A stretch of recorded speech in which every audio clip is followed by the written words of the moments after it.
Good evening. Welcome to the Costa Mesa Planning Commission meeting for Monday, November 22nd, 2021.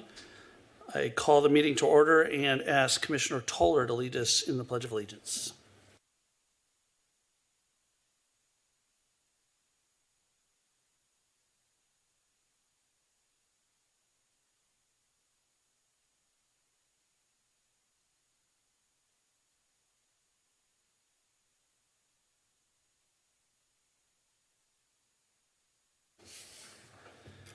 Thank you, Commissioner Toller. Okay, who's doing the roll tonight, Julie or Anna? I'm doing it tonight. Okay. So Chair Dirickle? Here. Vice Chair Zick? Here. Commissioner Arith? Present. Please note that Commissioner Arith is present via Zoom. Commissioner Rojas? Present. Commissioner Russell? Here. Commissioner Toller? Here. Commissioner Vivar? Present. Okay, thank you very much. That brings us to announcements and presentations on the agenda. We don't have any this evening, which brings us to public comments. Public comment portion of the agenda is for members of the public to address the Planning Commission on items within its jurisdiction, but not on tonight's agenda. So, Julie, do we have anyone in Zoom or on the phone wishes to speak during public comment? No, we do not, Mr. Chairman. Okay, is there any member of the public in the chambers that wishes to speak during public comment? Okay, seeing no one, I'll close public comment. And that will bring us to Planning Commissioner comments. And we'll begin tonight with Commissioner Vivar. Do you have any comments you wish to make, sir? I do not have any comments at this moment. Okay, thank you. Thank you. Commissioner Rojas. No, sir, I do not. Thank you. Okay, Commissioner Toller. I do have comments. Thank you, Chair. Real quick, last Friday was a special day. At 10 a.m., we had the ribbon cutting ceremony for Merrimack bike improvements. Fortunately, that was recorded, so if you happen to miss it, which is understandable at 10 a.m. on a Friday, it's on YouTube, and I encourage you to go. It's easy to find, Merrimack ribbon cutting, Costa Mesa. The mayor's speech was particularly good, and it starts at about 5 minutes. I encourage you to go check that out. Also on Friday, later in the day, also a strange time for people to be leaving work to attend, but we had Strong Towns. So the founder of Strong Towns, Chuck Marone, was in town. We had about 75 people show up at the Norma Herzog Community Center. Unfortunately, if you missed that, you missed it. But it was very good, well attended, good reception, good conversations before and afterwards. And I encourage you to check out strongtowns.org. They have so much good content that's relevant to the challenges we face right now in terms of planning, growing well, accommodating housing, making room for people to get around. So I encourage you to check that out. That's it. Thank you. Okay, very good. Thank you. Commissioner Russell. Don't have any comments tonight. Thank you. Okay, Commissioner Arith. No comments this evening. Thank you, Chair. All right, Vice Chair Zick.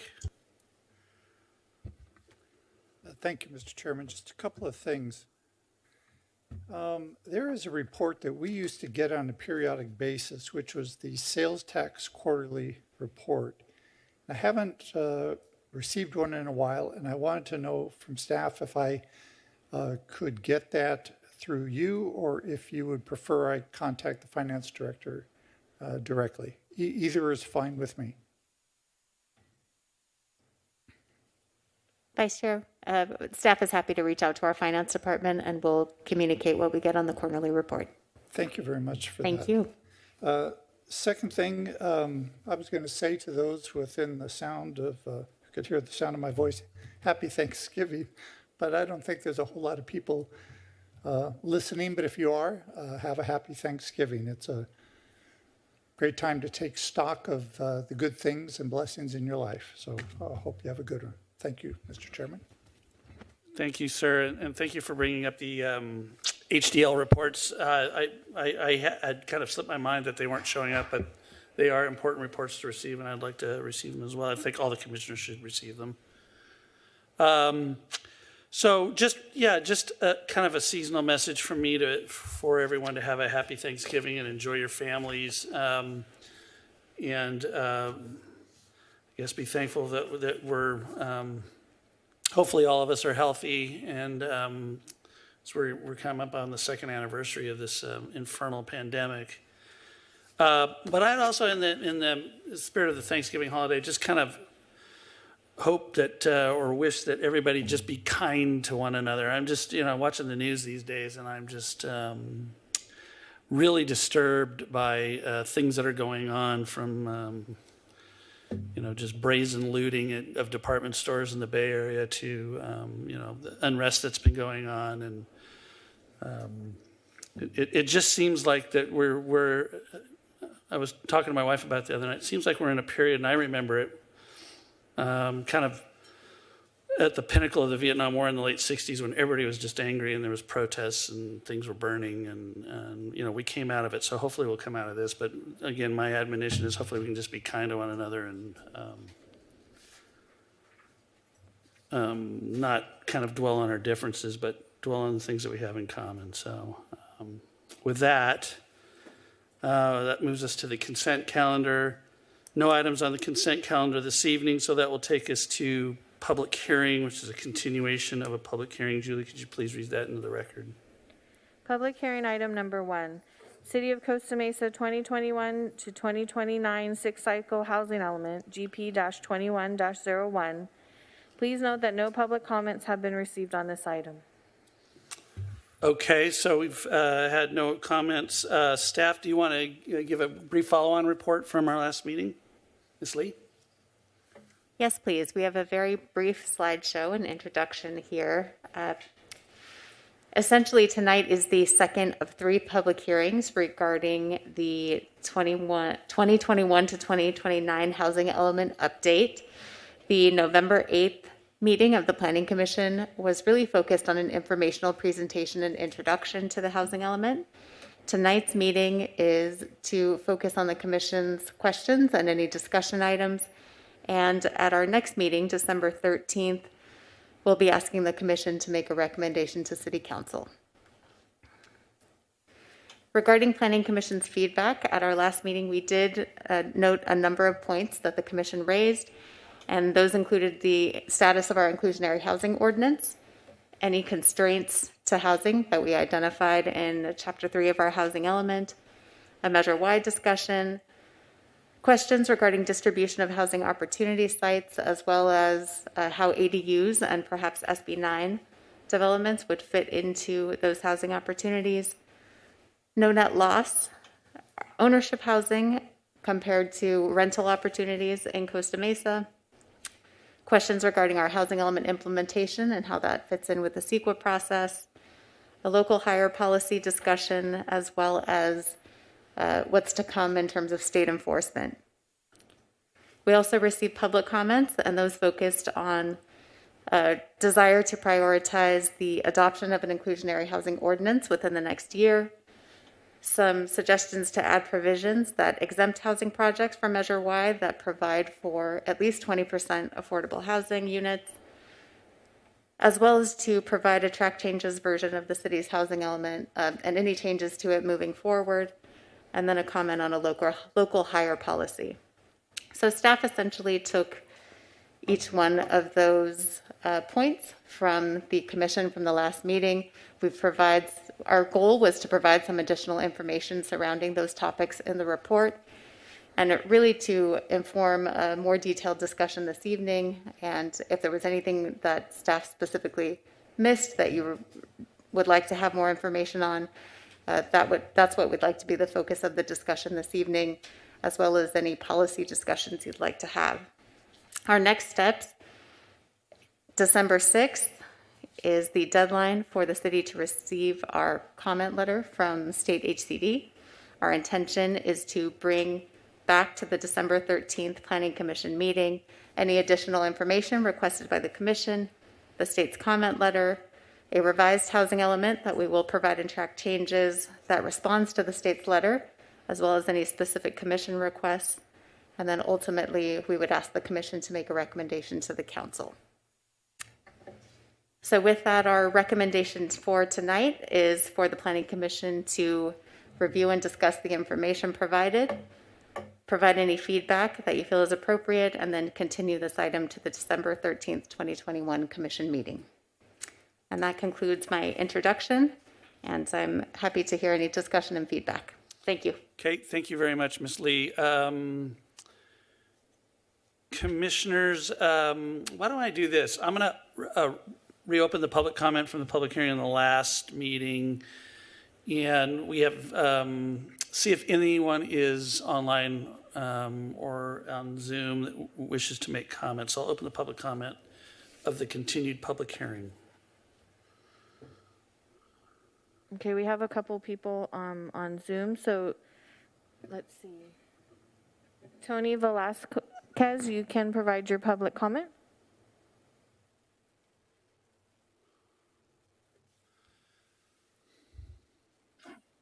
Yes, hello, can you hear me? Yes. Hi, thank you. My name is Antonio Velasquez. I'm a rep with the Southwest Regional Council of Carpenters. I represent roughly 4,000 members in the Orange County area, as well as roughly about 100, just over 100 of your constituents. As you guys, we've made on previous housing elements, we would like to see a local hire implemented, as well as a skilled and trained workforce for your constituents. And that's it. Okay. Thank you. Thank you, sir. Next speaker. Kathy Esfahani, you may provide your public comment. Hello, good evening. I made public comments at your last meeting regarding the inclusion. Ms. Esfahani, we really can't hear you. I can barely hear you. Gosh. Maybe, hold on. Can you, oops, did I lose you? There we go. Okay, now we can hear you. Can you hear me now? Yep. Okay, sorry. So this is a continuation of public comments I made last time.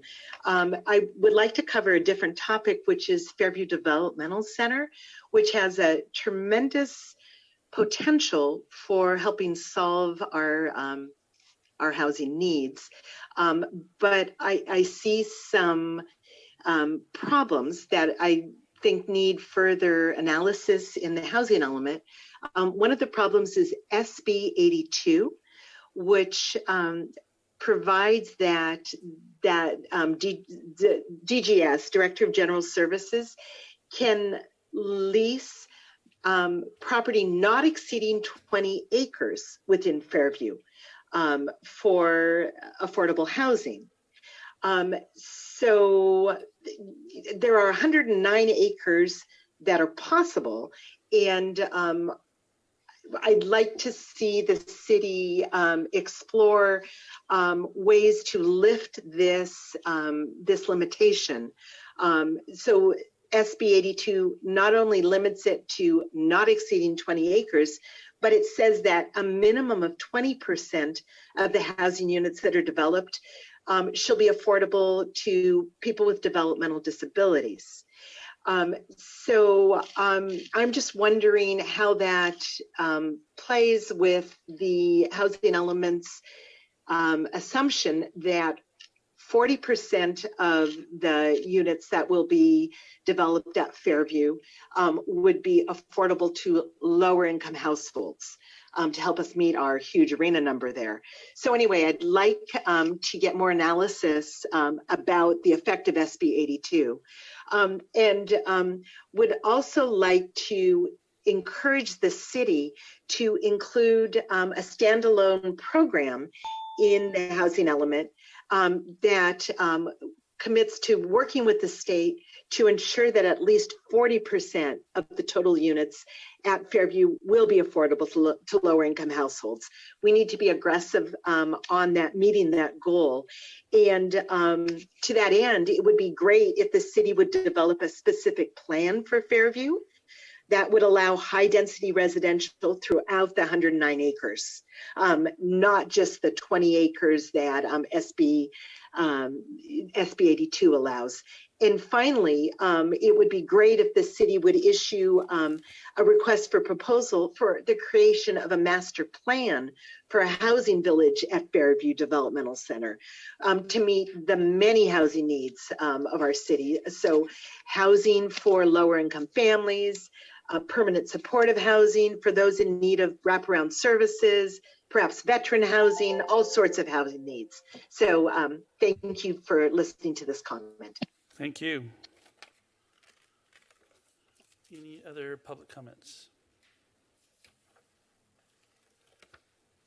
John Hanna, you may provide your public comment. Okay, thank you. My name is John Hanna. Like Tony Velasquez, I'm with the Southwest Regional Council of Carpenters, and I'll be brief since he commented. It's important for the city of Costa Mesa, I believe, to focus on making sure that you have a diversified housing policy. And we should look at those areas where you already have high density, which is kind of adjacent to South Coast Plaza, for example, to increase the density there, and then kind of stay out of many of the neighborhoods in the rest of the city. It avoids political fights, but it allows greater utilization of resources and density in those areas where there already is a heavy footprint. The second thing is that given our climate crisis and the increasing dangers of pollution, and it's important that we look at all aspects of policy, and particularly housing policy, as to how we can reduce the carbon footprint in Costa Mesa. One of the best ways to do that is, since you have construction going on in the city, is where appropriate, ensure that you have a local workforce, generally those who live in Costa Mesa and adjacent cities, that get prioritization in the hiring, and you deal with contractors who have a skilled and trained workforce. The South Coast Regional Quality Management District recently found that a skilled and trained workforce with a local hire component can improve air quality by reducing vehicle miles traveled. Rather than have your workforce be coming in from the Inland Empire, prioritize those contractors who can deliver people who will not have to drive so far. Thank you very much, and I appreciate the Planning Commission's attention. Okay, thank you. Any other commenters? Linda, you may provide your public comment. Good evening, Planning Commissioners. My name is Linda.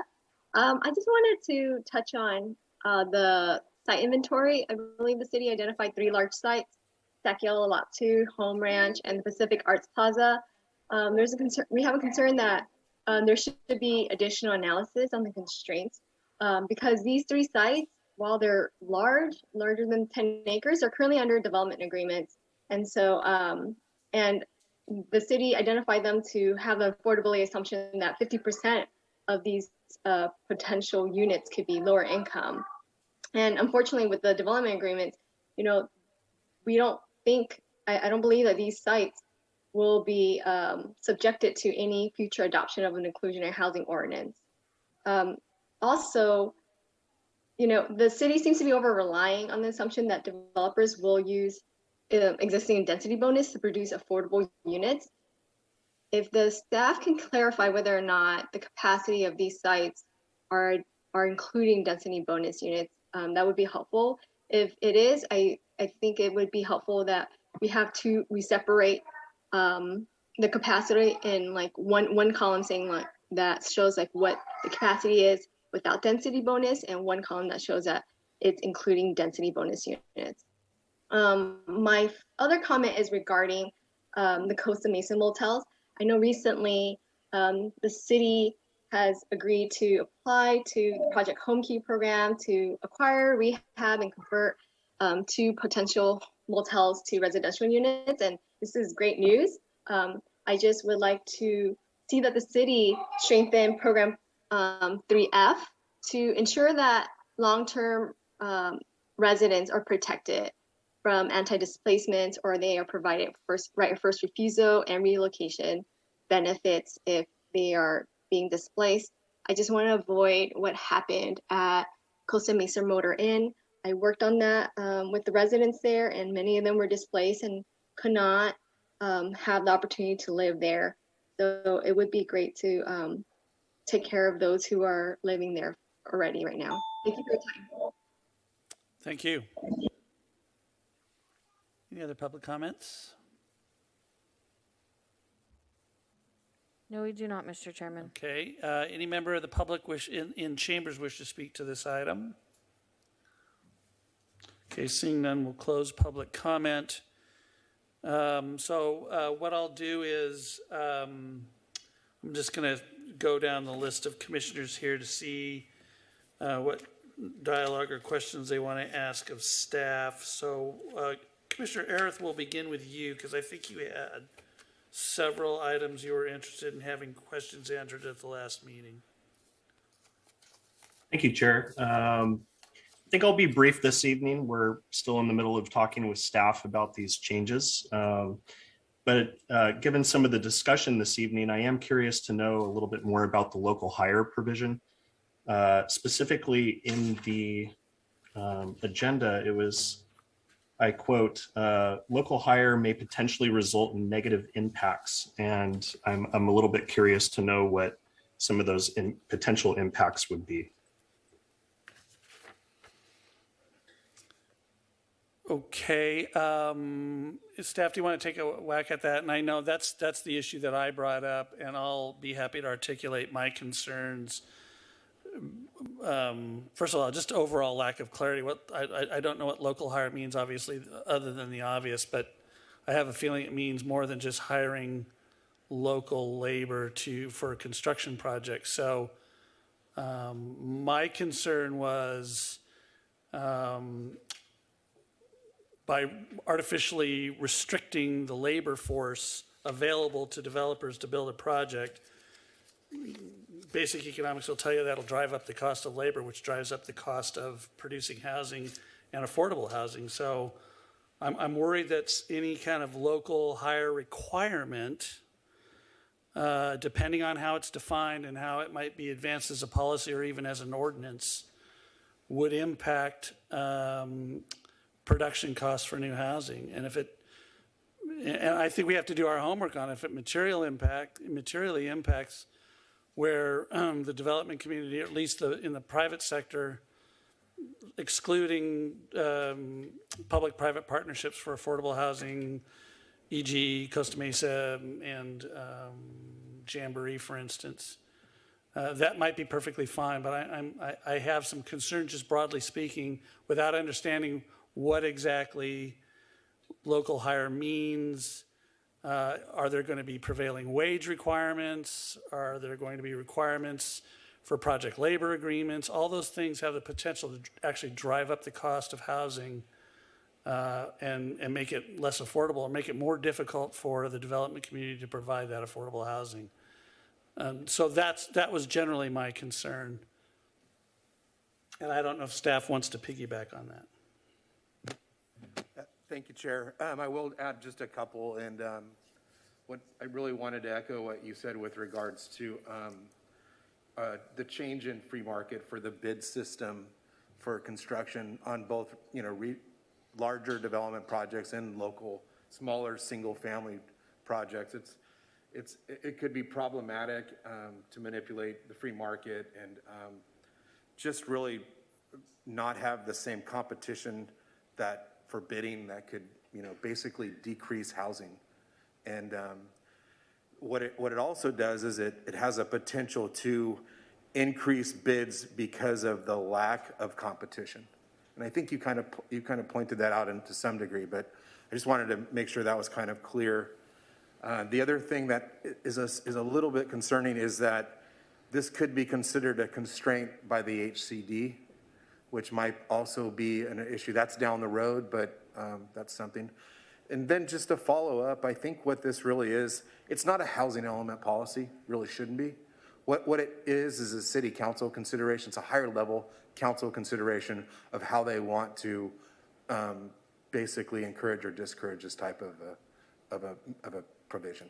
And thank you, Mr. Drapkin, and I totally recognize that. I mean, I think that what I've articulated my general concern tonight without understanding what people are meaning by local hire and what that actually looks like, I can certainly voice my opinion from the dais to have the elements I touched on to have council consider when ultimately, if they get to this topic, to take those things into consideration. But I recognize that I'm appointed and they're elected, and what I think should happen is not necessarily what's going to happen. So anyway,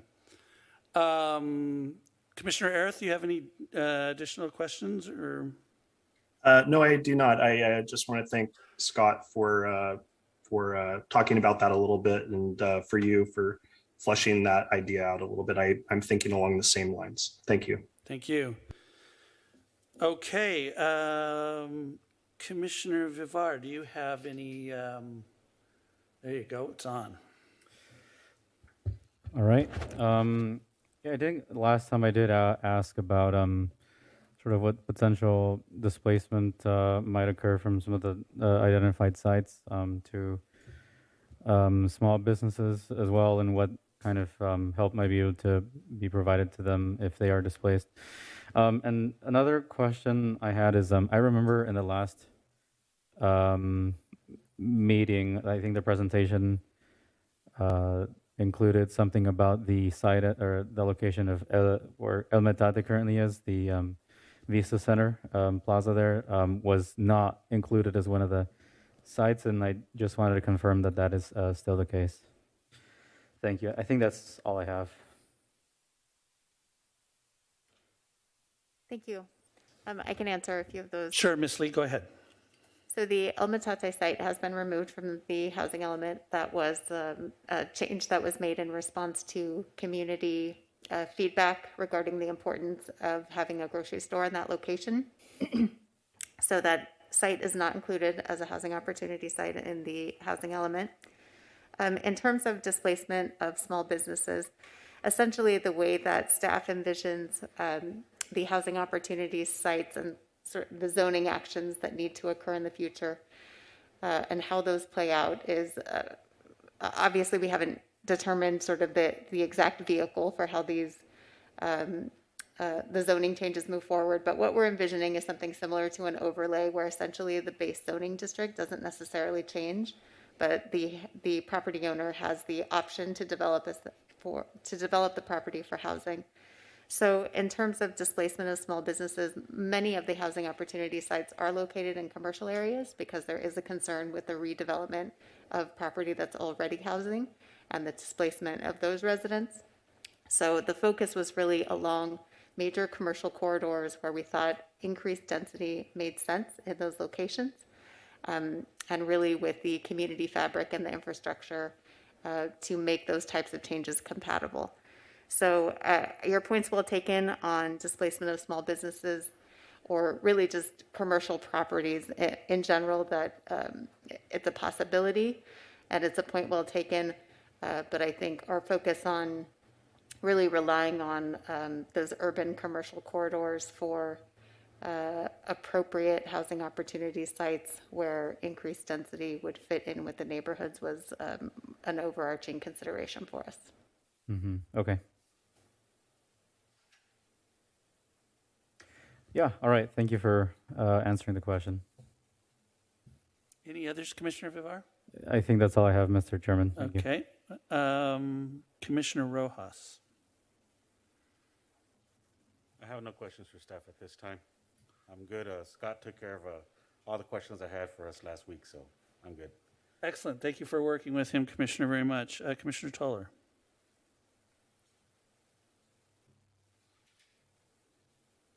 Thank you, Chair. Can I ask staff to respond to that last commenter's concern about, it was kind of a detailed comment about one of the programs. I think it was for something. It was concerned with displacement, I don't want to just miss it if it was important.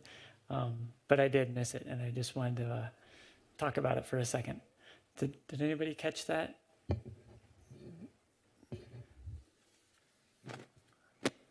I think I did. I believe what the commenter was referring to was program 3F, which discusses, among a few other things, the potential for the city to look into motel conversions as a possibility for creating additional housing units to a segment of the population that probably has a low number of units at this point in the city.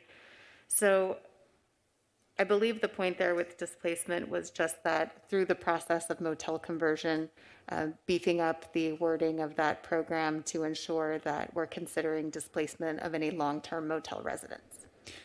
And so it's just a concern that the language is in there that we're considering it.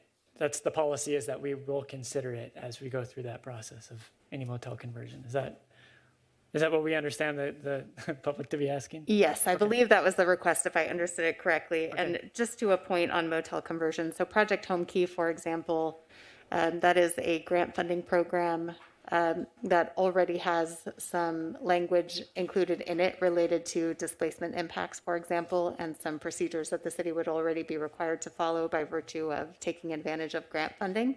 But it's certainly something that we can look into adding to that program. Okay.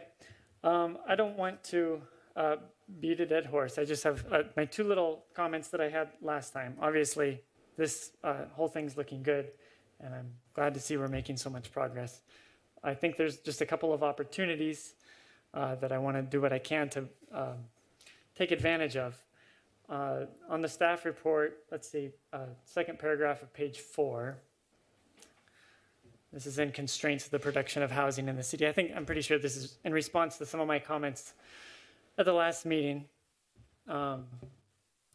Worth noting, in the middle of the paragraph on the second paragraph of page 4, worth noting, the HCD has clarified that simply because a project is subject to certain development restrictions does not mean, are not necessarily considered a constraint to the production of housing. For example, required design criteria, setbacks, or specific parking regulations would not be considered a constraint unless it was, quote, substantial or excessive, as determined by the HCD, and or exceeds a neighboring or typical jurisdiction development standard requirement to the point of functioning as a disincentive. So that's a pretty technical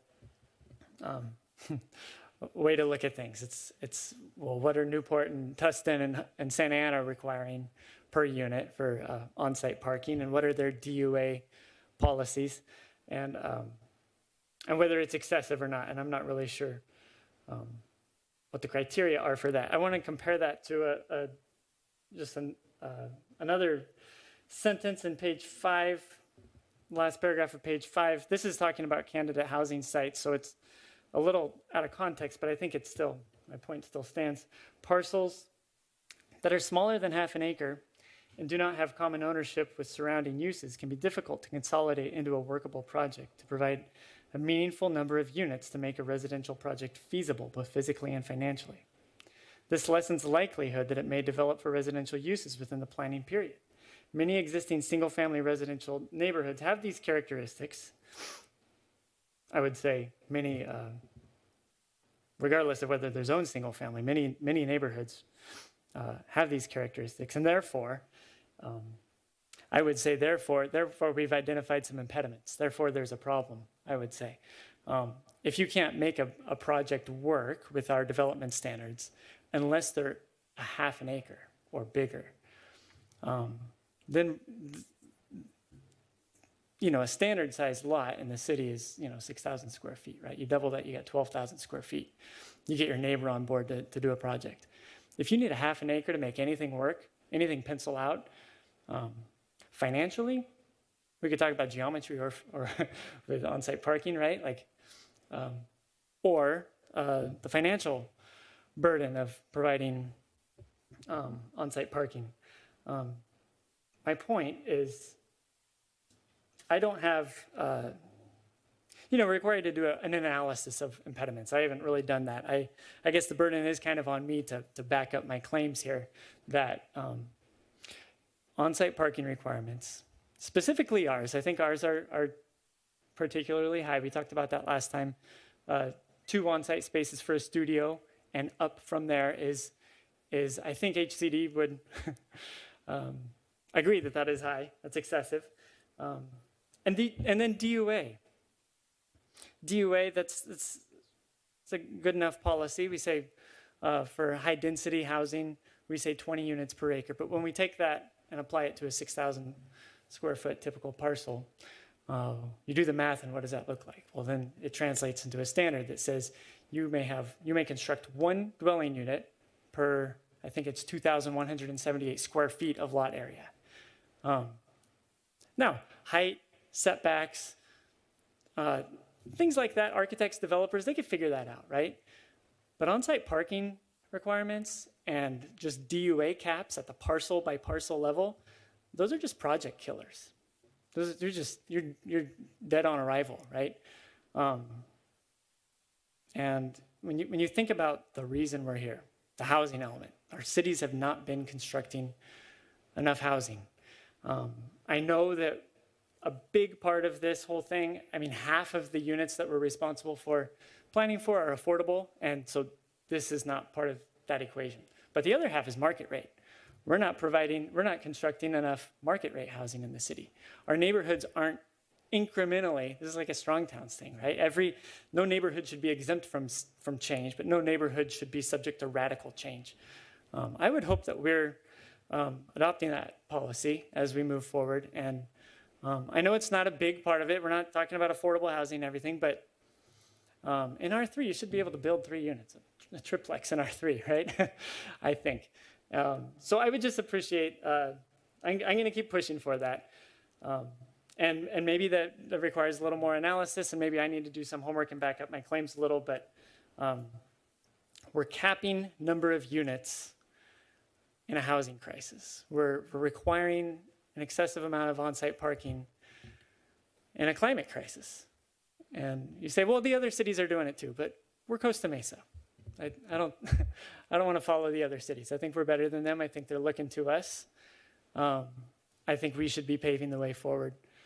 And so those are my 2 little points I'm going to keep sticking to. Those are impediments to the production of housing. I guess market rate, incremental, organic neighborhood growth. I think that is an important piece. That's not everything, obviously, but that's an important piece that I think we could strengthen the language for in our element. That's all for now. Thank you, Chair. Okay, thank you, Commissioner Toller. Commissioner Russell. Thank you. Yeah, I realized I don't have a lot of specific questions about the housing element anymore. I've kind of moved in to how are we going to do this, and those are questions that will going to come back in the next 3 years in terms of changing policies and changing how we do things and how we look at things. Like, how do we become more proactive in encouraging certain kinds of housing?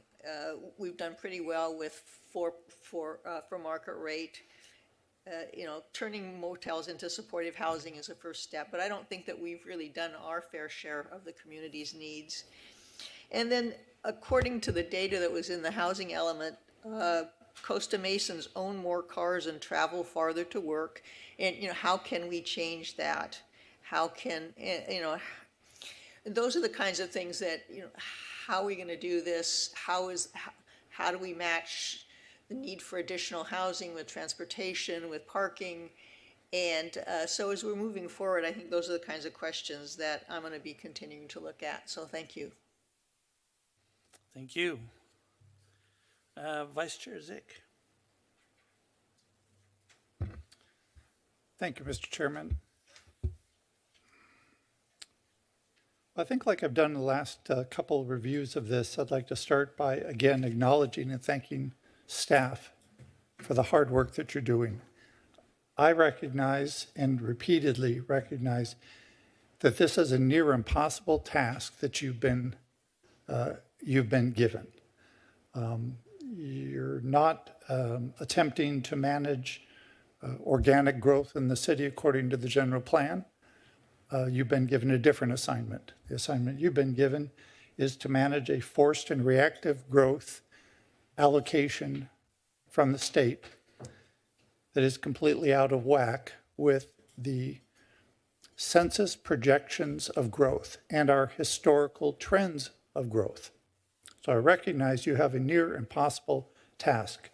So if anything I say about this work product sounds like a criticism, it absolutely is not a criticism about your professional work. So I'd like to just make that perfectly clear.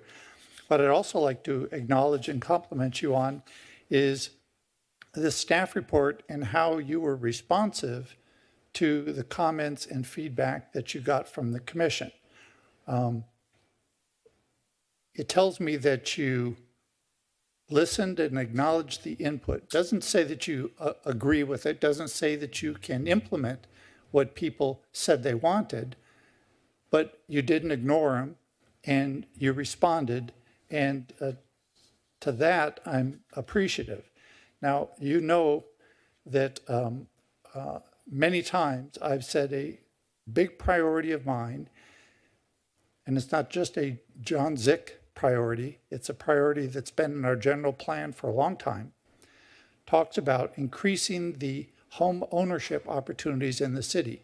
And in fact, increasing home ownership as a ratio of the total property in the city. We're upside down, you know this. I think we need to fix it. And I've asked for ways to fix it. I also asked for data regarding the comparison of cities around us. And you provided some of that data. You indicated on page 6 of the staff report that although Costa Mesa has a renter percentage of 61%, 61%, you indicate that that's only slightly higher than similar cities in close proximity, citing Tustin's 50%. Not to quibble really over numbers, but 61 is quite a bit higher than 50. I mean, in our own city, we're in a redistricting process because one district has a couple percent more than another district as populations have shifted. So I would call that a rather significant, not a slightly higher percentage. Santa Ana at 54, Newport Beach, 43. Well, you know, there's a couple other cities, if we're going to pick and say Tustin is similar or slightly higher. Again, I would point out that the Orange County average is 42.6%. So we're upside down, we're 60%. Yorba Linda, only 16.4% rental. Mission Viejo, 23.2% rental. Lake Forest, 30.7% rental. I don't know why Huntington Beach wasn't in the staff report. Huntington Beach, 34% rental. Fountain Valley, 27.8% rental. Westminster, 22% rental. Let me repeat, Costa Mesa, 61% rental. We got to fix that. I don't think the indication that Program 4C is going to do anything remotely close to addressing that, since it's focused on such things as first-time home buyer program. Now that's an important program. Fully support that. All that means is if there's a property available for sale and somebody wants to buy it, they might be eligible under this program to get help buying it. What if there aren't enough properties for sale, enough ownership opportunities, and there aren't? So what I had specifically asked for, and it's a tall request, and I acknowledge that, was to try to see how it is that we could actually incentivize the production of for sale properties as part of this Herculean task that we've received from the state. So I won't go on any longer on that broken record point, but I should say you won't hear from me again tonight about that point. Measure Y. A lot has been said about that, and I just wanted to comment about a way that I see Measure Y being characterized. And kind of this overarching comment that people will have about it is they say it's an impediment. And I think it'd be fair to call it an impediment. But that's shorthand and leaves out the most important reason why it exists and why it might be an impediment. And in the first paragraph on page 5, the indication there is that Measure Y is an impediment because it limits the city's ability to modify plans to respond to changing market or change conditions without triggering a vote of the city's electorate. I apologize for sounding a little bit sarcastic there, but if we think that asking the citizens what they think about what is going on in their city as an impediment, then I think there's a big problem. Now, I do see there being a challenge that Measure Y presents, and it talks about it later in terms of might cause delays, capital risk, discourage developers from undertaking this. I recognize all of that, but something that I've said many times, and I'll repeat it again, developers shouldn't be afraid to present a good project to the citizens of Costa Mesa. We're smart people. If it's a good project, we're going to love it. If it's a bad project, you can be sure we're not going to love it, and we shouldn't be building bad projects. I once had a vice president make a decision, and right after that he said, "So what do you think, John?" Well, that's an interesting position that I'm sure many of us have found ourselves in. What do you say? The boss has made a decision, now wants your opinion on the decision. You know, do you value your career? What do you think you're going to say? But maybe they really want to know. Maybe they're not looking for criticism. Maybe they're looking for ways that you can help comment or shape or affect the implementation of that decision, or possibly even the reconsideration of that decision. Well, the reallocation is a decision. Nobody's asking us anymore what we think about it. But what I will say is, if the residents of Costa Mesa don't show up, decisions are going to be made without them. That's what's going on. We're right here essentially making decisions. Place is empty. I understand it's Thanksgiving week. Once ground is broken and projects start getting built, it's way too late to raise your hand and say, wait a minute, what's that? How'd that come about? That's way too late. If you don't show up, you don't get involved, things are going to happen and you may or may not like the results. Again, staff has done a great job here. I think it's a Herculean challenge. I think in large measure, we're pretending as if we're the property owners, as we say, oh, we'd like this, we'd like that.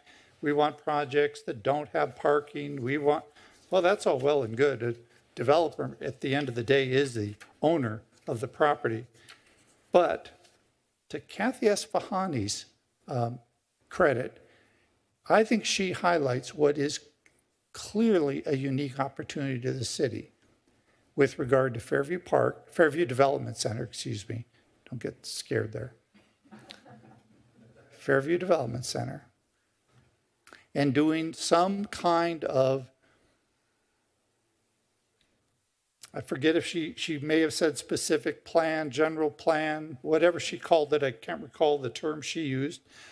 But what's unique about it is that the land is owned by the state. The very same governmental body who's passed down this RENA allocation to us. And so to the extent that SB 82 is potentially a barrier to us, seems like that would be a fairly workable thing to do with the state. So it's a unique opportunity. Land that's north of the 405, not owned by us. Land that's owned by somebody else on 17th, 19th, Newport. We might be able to encourage developers to do things we like, but at the end of the day, they own the land. So that's all I have, Mr. Chairman. Okay, thank you, sir. So I want to address a couple of areas, and these aren't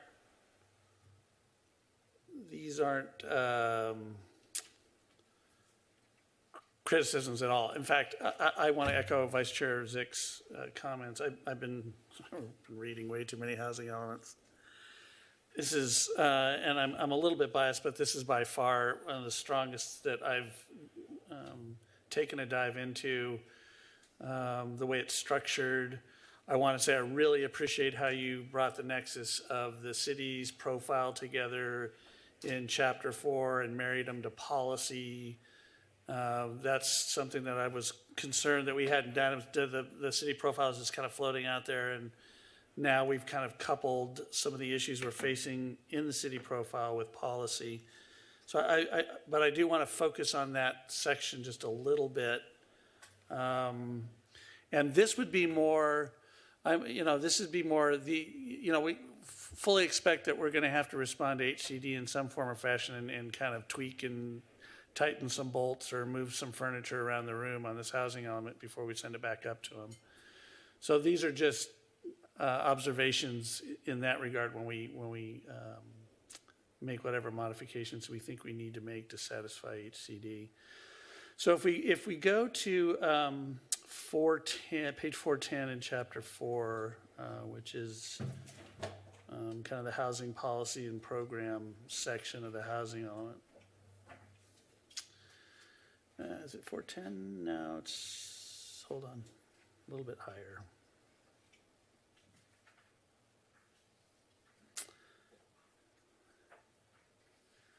I want to go to the section, it's page 4-3. So it's basically the page that identifies some of the city, some of the elements of the city profile that I had raised in a couple of conversations that I had from this dais during meetings, and it marries them with housing programs and policies articulated later on. So I'm particularly interested in the first one, or it's actually the third bullet. Approximately 47% of the Costa Mesa population earn a lower income, indicating the production of and access to affordable housing, including affordable rental options and entry-level homeownership facilitation, should be considered. And then it says the city established housing programs 2B, 4A, 4B, and 4C. And then we also go down to the next bullet about for sale and rental housing prices, again, relying on policy 2B, 4A, 4B, and 4C. And then we go down to bullet number 1, 2, 3, 4, 5, 6, 7.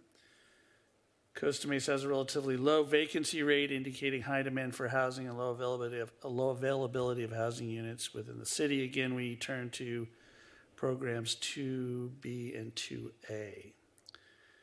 So here's what jumped out at me as I was noodling on this a little bit more. Policy 2B, which is central to each one of those identified, what I'll call community profile challenges that we're attempting to kind of solve a little bit with this. 2B is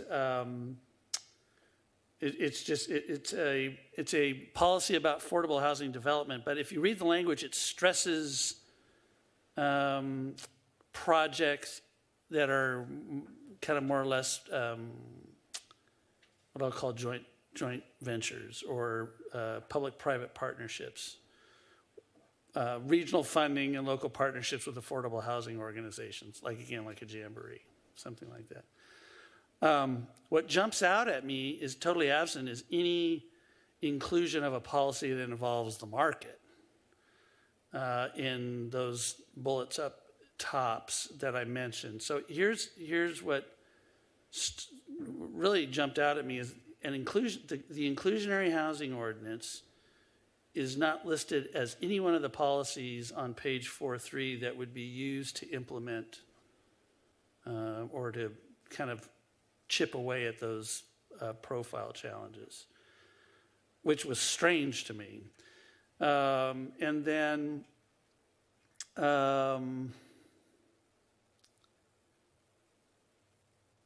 also absent is program 2E in any of these. Large households are defined as those consisting of 5 or more members. These households comprise, and this is what I was really focusing on, there's a lot of single-family homes, residential units in Costa Mesa that are being rented by 4 or 5 different people because the rent's $4,500 a month. Single professionals can't afford that, so they'll team up and get 3 or 4 in there, and they're at $1,000 a month, whatever it is. So that they can afford. That is the bulk of our overcrowded rental units is those kinds of households. They're non-family households. So it seems to me, and this goes back to why I'm in favor of an inclusionary housing ordinance, is we have this population that's already here. We talk about, we have to build, we have to plan for 11,000, almost 12,000 units, but we don't project our population is going to grow by that much. Well, actually, the population for those units we're planning for is already here. They're just jammed in houses, 5, 6 deep.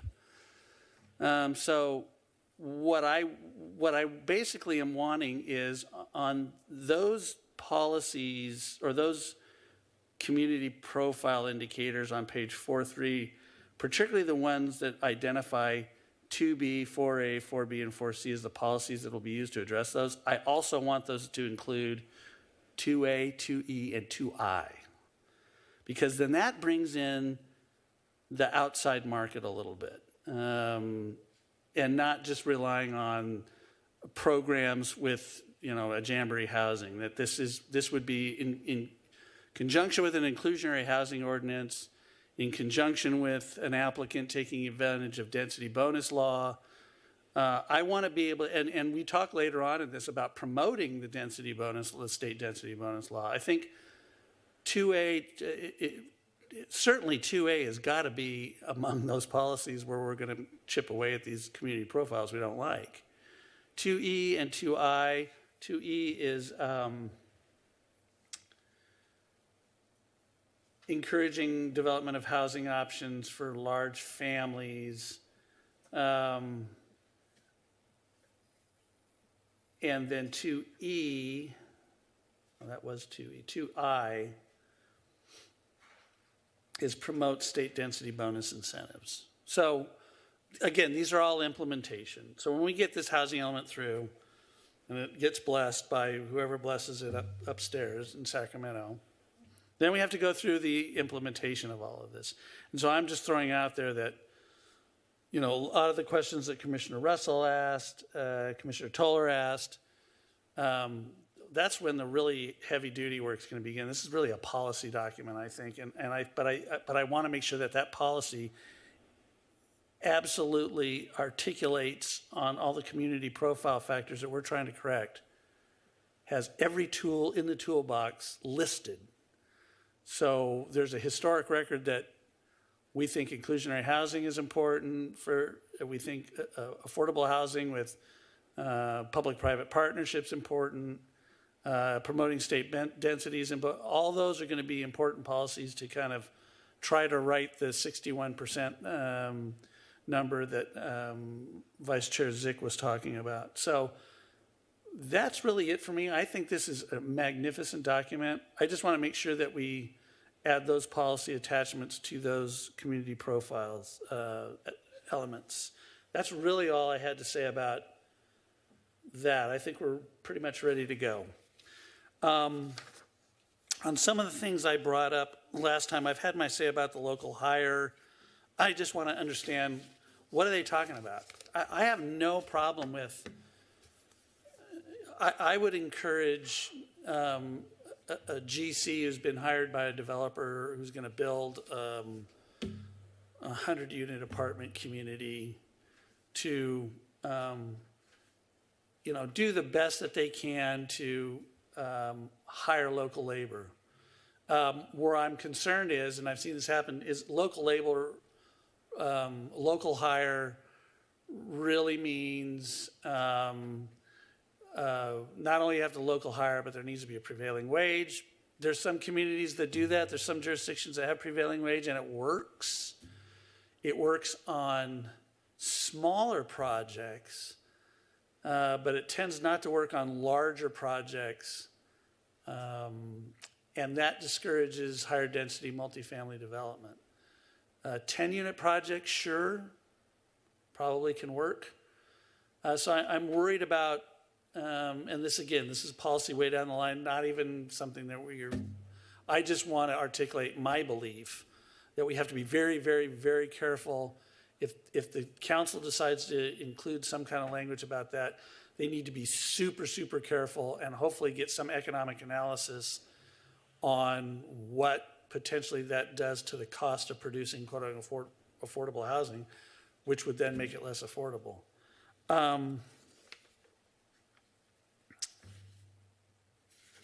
So I'm good on that. You know, I really, really appreciate the expression of community concern about the center where El Metate Market is located, being on the housing opportunity site. I'm taking it we had a conversation with the property owner. I don't know if there's multiple, if it's multiple parcels and multiple owners or just one owner. Was it their desire not to be on the housing opportunity site, or are we just responding to community concern? Chair, the change was primarily in response to community concern. We've certainly done some outreach with the properties that were listed as housing opportunity sites, but in this particular case, I don't believe we got specific feedback from this owner. Okay.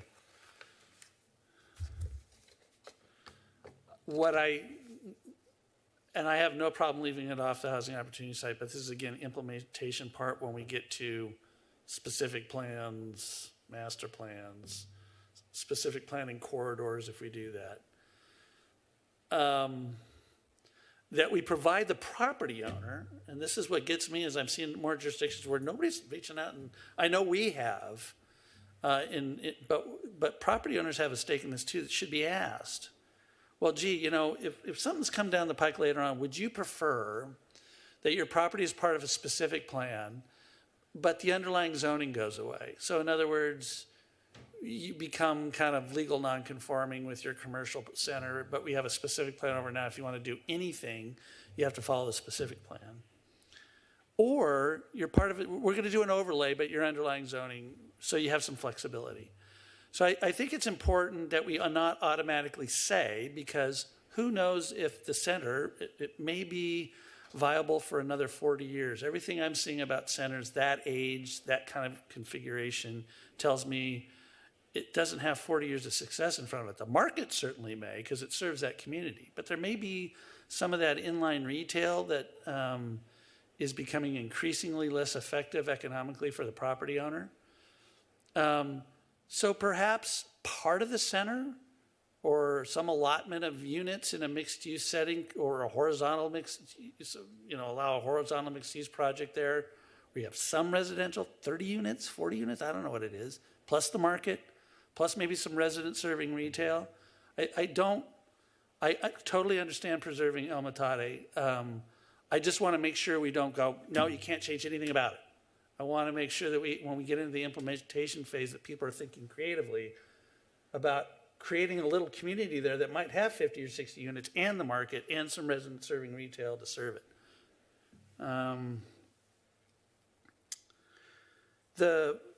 This is outside of the realms that I know the council just passed this policy with some of the motels, I think on Newport Boulevard for Project Home Key. I think every community has a responsibility to try to create some inventory of permanent supportive housing. Homelessness is everywhere. It's not a Costa Mesa problem. It's not any one city's problem. It's a regional problem. I'm not smart enough to understand why it's just exploded the way it has. But we can't just ship people into a shelter like we have up in the airport area and then just once they get themselves together, they're just back out. We need to create an ability for people to have some time to transition into a job, find housing outside, and I think permanent supportive housing is an important strategy for that. However, Newport Boulevard is a very important corridor in the city. It's had a specific plan for years. Nothing's ever come of it because it's very thinly done. There wasn't really a ton of imagination behind it. I don't think there was anything urgently pressing them to have the specific plan. I think now we have that. I just want to make sure that if and when the city takes a look at that Newport Boulevard specific plan again, that they really think hard about how they're going to integrate new uses, whether they're mixed use, whether they're residential, so that they work together with that permanent supportive housing that's being provided in the motels. It has the ability to be a use that could discourage other uses. It doesn't have to be, though. And I think how we think about that specific plan and how we marry those two uses is going to be really important when you guys get to implementation. Again, I don't think I'm going to be here. We've got a lot of work to do. I've got one more year left, but I just want to articulate my thoughts. And hopefully you guys will remember.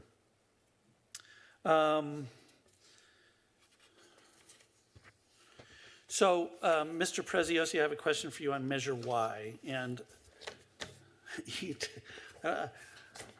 just, I guess, at what stage would this housing element process, so we're going to have a housing element that's going to be adopted. It's basically a housing element is because it's part of the general plan, is an update of the general plan or amendment to the general plan. But there's going to be other amendments to the general plan, circulation, infrastructure, all those things that we have to think about. At what point number one, is this housing element process by itself going to be subject to a Measure Y vote? And if not, will any of the general plan amendment processes that we need to do to implement the housing element be subject to a Y vote? Thank you, Chair D'Aracol. So it's really a two-part question. The first question is whether or not the housing element by itself, approval of the housing element by itself, is subject to Measure Y. And the better answer is that the approval of the housing element update itself is not subject to Measure Y. It is mandated by state law. The second part of the question, whether or not those legislative actions that are necessary to implement the housing element, such as zone changes, specific plan changes, and the like, are subject to Measure Y, and they likely would be subject to Measure Y if they meet the change thresholds, which they likely would. But obviously, each one would need to be evaluated on its own merits. So let me ask you this question then. Is there any case law or existing litigation ongoing where a state mandated housing element or zoning implementation to affect the housing element was subject to some vote by local ordinance, and the housing element was turned down by the people, and therefore the city was not in compliance? What happens then? Is it litigated? What happens? Well, there's a host of bad things that can happen. I would point to Encinitas as the one example I think of at the top of my head. They had a slow growth measure that brought them into conflict with HCD. There was litigation both by for and against, in essence, the proponents of the measure. So to answer your question, yes, there has been litigation, but each measure and each challenge is really resolved on its own merits. For example, if Measure Y truly proved to be an impediment to housing, HCD could, and I'm not saying they would, but they could take action against the city. Okay. It's a difficult process because, of course, the initiative process is enshrined in state law.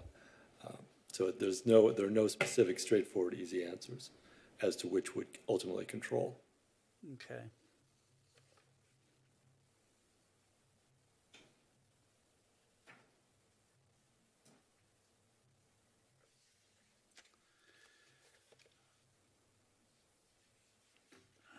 Make sure I've got everything I touched on. I did. I touched on that. I touched on that. Oh, I know. So I think we've done a stellar job in identifying the areas in town where the majority of the 11,007, whatever it is, 700, are going to be planned. And I think, generally speaking, from my perspective, I think it's pretty relatively evenly distributed throughout the major corridors.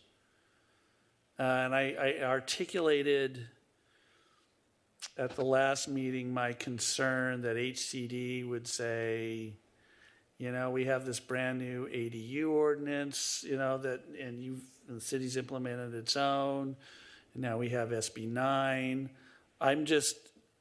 Are we aware of any comments from that other jurisdictions have received from HCD that says you have not identified or enough sites in your R1 zone, or you have not identified policies for implementation that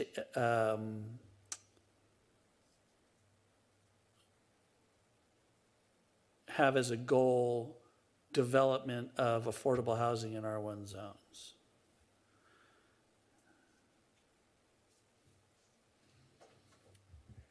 We have Mr. Chen, our housing consultant, on the line, so I'd like to have him respond to this question. That'd be great. Good evening, Chair Diarco. Hopefully you can hear me. We can. Thank you, sir. Great. So we have received a number of letters from different jurisdictions across both Skag and Sandag regions, none of which have pointed directly to say, you know, you have not identified enough. I guess none have said that you have not identified any land within the single family areas or within traditional residential neighborhoods. They do present fair housing comments that require additional analysis about displacement. As we've discussed already, we believe we've included a lot of that, having learned a lot from those jurisdictions, and we've analyzed a lot of that within Section 3 of the housing element. So we're not sure exactly what comments Costa Mesa will get based on that. But I will say, you know, they don't tend to look around the city and say, you know, you've missed that area, you missed that area. They trust that cities have done an analysis to look at what areas are most feasible, because while there is a huge emphasis on fair housing and not the equal distribution, but the equitable distribution of housing across the community, there's also the need to identify parcels that can reasonably be anticipated to develop within the next 8 years, which is the planning period. So it gets to our comment a little earlier about states looking at, you know, areas that have are smaller than half an acre. And to Commissioner Toller's comment, we weren't necessarily saying that that sites within Costa Mesa have an issue with the development standards if they're smaller than half an acre. That's a state requirement that, again, like some of the things that we've discussed that have been handed down by the state in terms of default density and those concepts, is a little, maybe doesn't hit it right on the head, but that we can work around, and we have kind of worked around in the housing element. So long-winded answer to your question is no, we haven't seen anything like that in different comment letters. Great. Thank you, Nick. And by the way, Kimberly Horn did great work on this. I appreciate it very much. Thank you. Okay, I think that's it for me. I mean, when we meet on the 13th on this, I will have more ideas about implementation. But I think we're in a really good spot. I will be very interested in seeing what HCD thinks of this document. I hope they love it as much as I do. Commissioners, are there any other comments. Commissioner Toller. Thank you, Chair. I'll double dip real quick. I just wanted to say I had the same thoughts about the El Matate site. Seemed like in a reasonable spot. It's obviously underutilized. It's great to have a grocery store, and I'm the first one to say, yeah, complete neighborhoods, somewhere to walk to, somewhere affordable to walk to. I go to Gloria's for tacos, and I would hate to see that go away. But I don't know what the base zoning would allow the market to do with that site right now and what the difference is between what a rezone would do. But it is a big gap in 19th Street, and it's just an asphalt, you know. So I would agree with Chair D'Erico that maybe that does require a little more nuanced look. I don't disagree with Commissioner Zick's concern about for sale units. We have we're out of balance a little bit, and I guess we're talking government intervention, right? I mean, if the market wants to fill this place with apartments, I agree. That's not what we want. We don't want just Costa Mesa be the same, except we're going to have 11,000 new apartments, right? So if we were to figure something out, I would just kind of be an open question to staff. Are there other cities that do this? The only thing I could kind of think of off the top of my head would be some incentive. If you have a certain percentage of for sale units, if you have a threshold of a 50-unit project or something, if you have some percentage are for sale, then you get some concession on a design standard or more density or something like that. Is that kind of, Commissioner Zick, is that the sort of thing you're thinking of? And staff, if you know of any other similar policy in the neighborhood that's kind of like that? I'm just trying to get a grasp of what we're talking about here. And if I could, a good question, and if I could just a follow-up question. Legally, does the city have the ability to approve a for-sale project and in conditions require a deed restriction that says the unit has to be owner-occupied?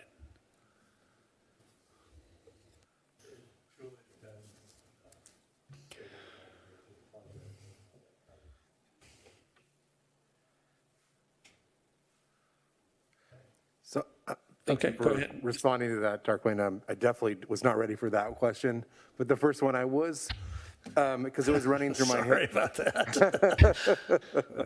Because it was running through my head when it was asked first, and I thought, what could be done about something like that? And it was just a quick thought in my head. I mean, there could be something like a density bonus that would be allowed locally for projects that included a proportion or a more percentage of owner versus rental properties. I mean, things like that could be implemented. That was the only thing that came to my mind quickly. Obviously, I haven't sat on it for a long time, but it's an interesting quandary. It's the first time as a planner that I've been asked to do that, and I've worked for a coastal city for most of my career. And usually it's the opposite. How can we get more rental housing? Because rental housing is where the affordability ranges are. Right. This brings out another discussion, and it's interesting. It's a very interesting planning concept, and I think that Jennifer and I need to poke our heads into a little bit more and kind of decide what kind of ideas we can come back for you guys. Yeah, I mean, go ahead, Commissioner Toller. Do you have additional stuff? I do have a couple more comments. Okay, go ahead. We could stay on that topic. Yeah, I don't want to steal the stage from you. Sorry. Okay, real quick, I just want to give a little defense of the RHNA numbers just for 1 minute. I know everybody, default, we're supposed to be just so upset about this RHNA we've been served, and I don't know if it's the right number or not. Who knows? That's a complicated analysis, how that was done, and I can't really follow it. I don't think it's very intuitive.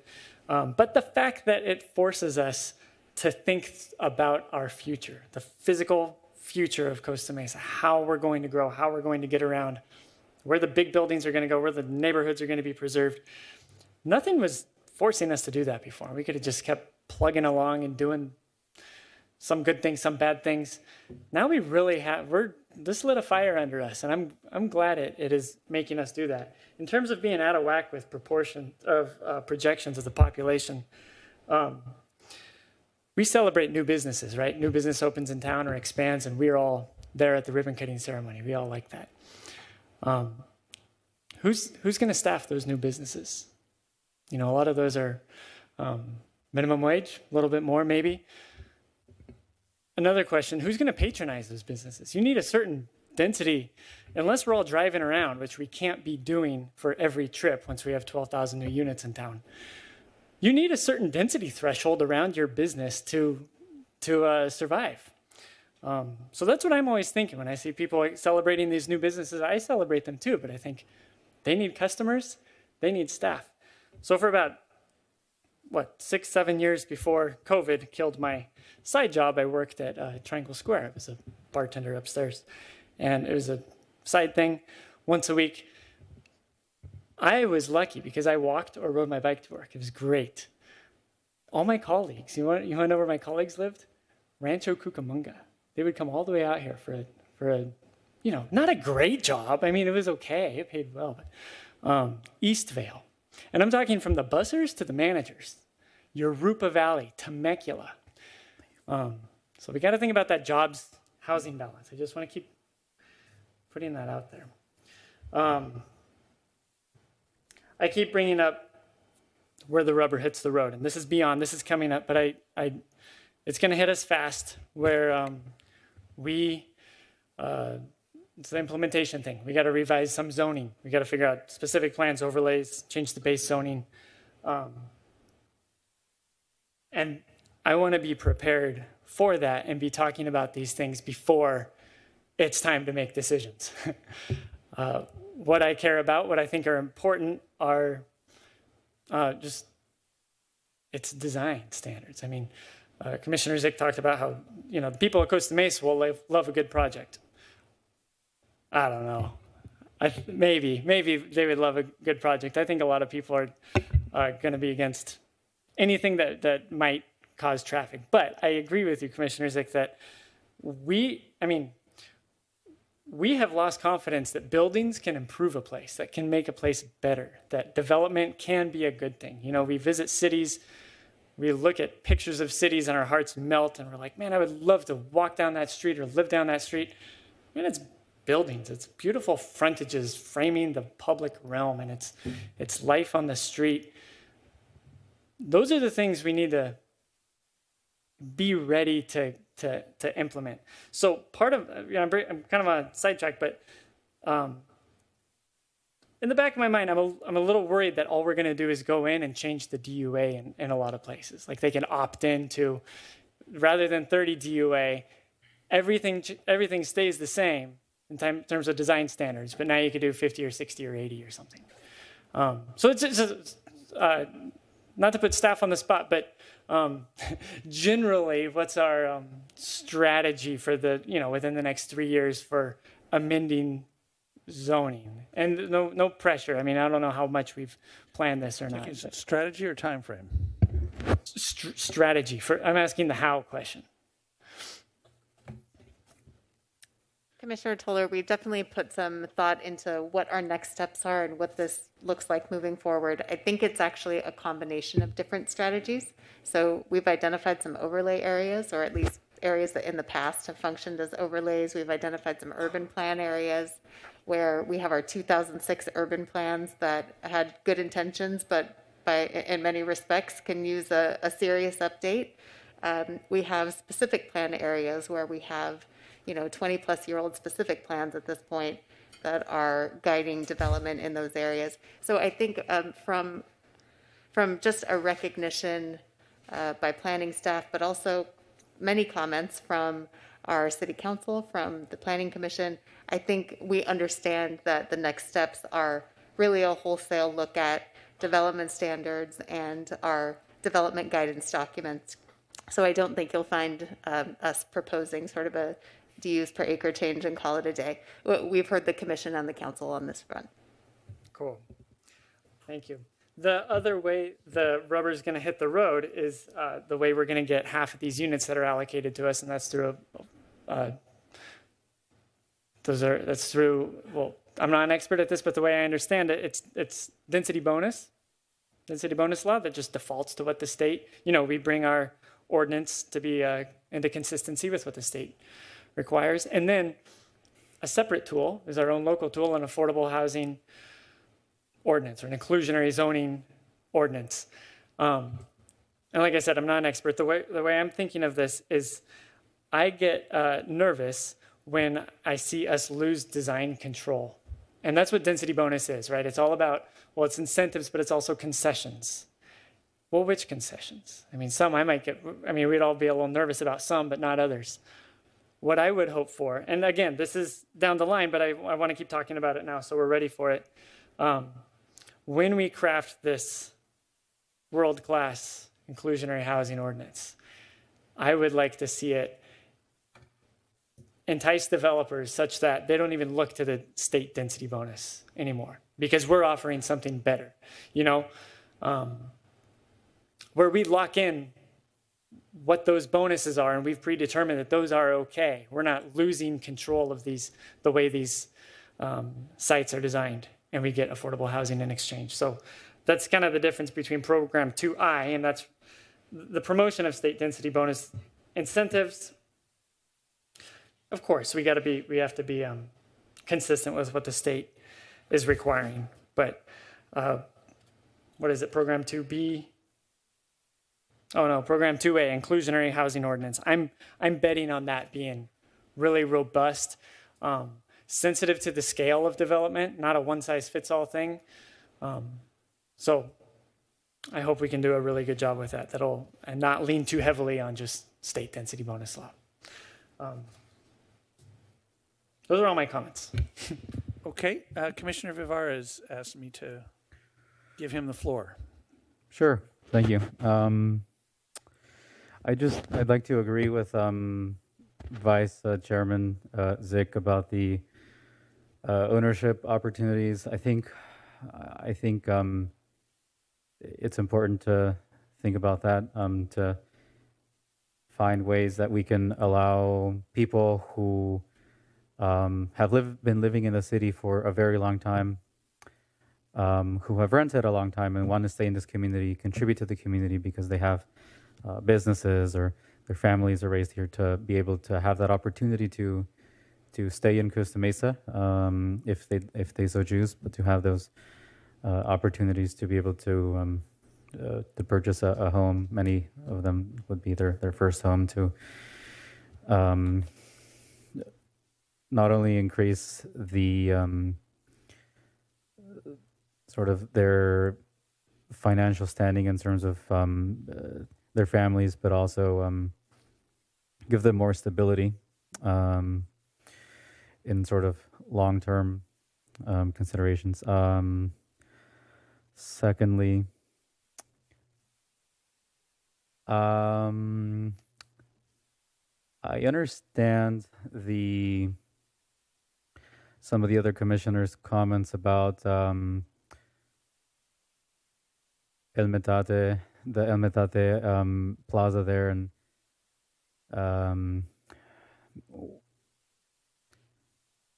wanting to put it into consideration for some kind of of course it's as I asked earlier, it's no longer on the list, but this site or other sites like it,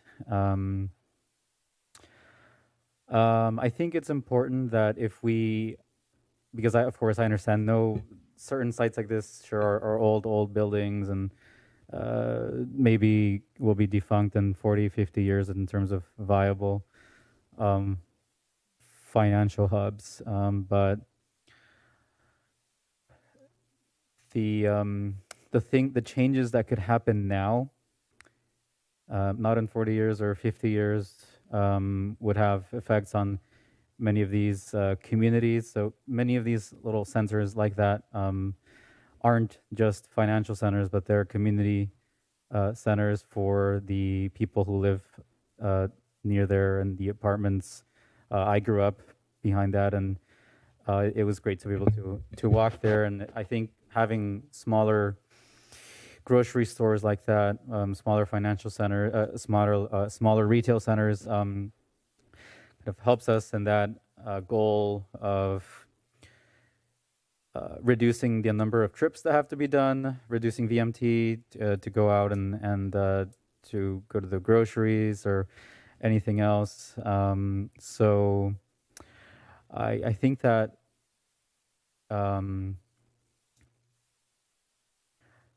in the housing that we are going to be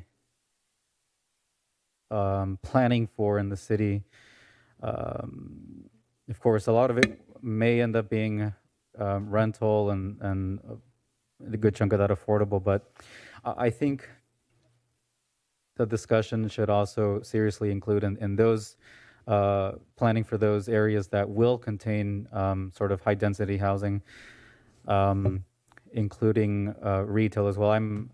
I like the idea of mixed use buildings because it lessens the need for people to go somewhere else for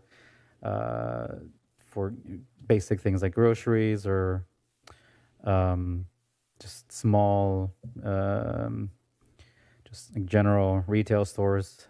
So I think that should be one of the considerations. And if you build more housing, more high density buildings, but you include some of that, those mixed uses into it, that should help with the traffic issue that we're all worried about, or many of us are worried about. Of course, more housing units, especially higher density units, higher density buildings, more people, more traffic. But if we can include some of that infrastructure that should be able to limit some of those trips, I think that should help, and kind of to what a lot of us allude to in different ways here, community building, making sure that those communities can be resilient and community, just communities, places where people not only live but also interact with each other. So, and regarding my earlier concern about the small businesses, while I understand that, of course, we have to build housing or we have to allot for it, plan for it, some of these businesses that could potentially disappear, these small businesses have been there for, I don't know, 30 years, 20 years, 40 years. And for some of them, it is either their sole source of income or half. And for us to just look the other way and see them displaced is, I think, would be a disservice to these businesses and families who have been contributing to the economic prosperity of the city for many years. So I think we do need considerations for those people who could potentially lose what's essentially their livelihood. So I would hope that we take that as a consideration as we look to the future and a changing Costa Mesa, so that not only do we plan for opportunities in housing, for affordable housing, as it's, it will be included as the state mandates, but also to make sure that we don't kind of create more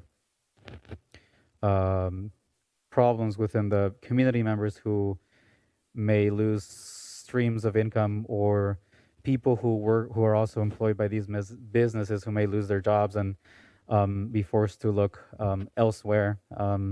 As Commissioner Toller was saying earlier, there's some of these people travel long distances for work, but they don't have to, So again, making sure that we keep these small businesses in mind, and that in places that will have high density buildings and high density housing that we do hopefully seriously consider encouraging those to be a mixed use development, and then these people wouldn't have to go far away for employment or starting a business. They'd have an opportunity right there.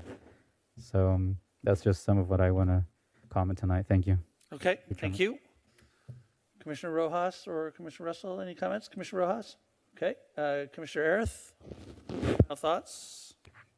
No, sir. Thank you. Okay, the chair moves that we continue this housing element update item to the regularly scheduled meeting of December 13th, 2021. Is there a second? I will second. Okay, there's a motion on the floor by the chair, seconded by Commissioner Vivar. Julie, roll call vote, please.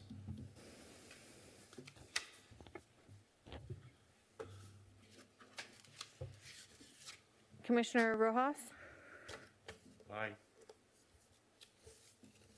Commissioner Toller? Aye. Commissioner Russell? Aye. Commissioner Zick? Aye. Chair Jericho? Aye. Commissioner Vivar? Aye. Commissioner Arith? Aye. That motion carries 7-0. Okay, we'll see what HCD has to say, and then we'll tackle this one more time on the 13th. Thank you very much, staff, very much for all your hard work. Mr. Chen, if you're still on the phone, thank you very much. Thank you. Have a good evening. You too. Have a great Thanksgiving. You as well. Okay, that's it for public hearings. That takes us to new business item number 1. New business item number 1, staff report regarding Senate Bill 9 relating to 2-unit developments and urban lot splits in single-family residential zones. Please note that no public comments have been received on this item. Okay, Ms. Lee? Thank you, Chair and Commissioners. If we could have the PowerPoint, please.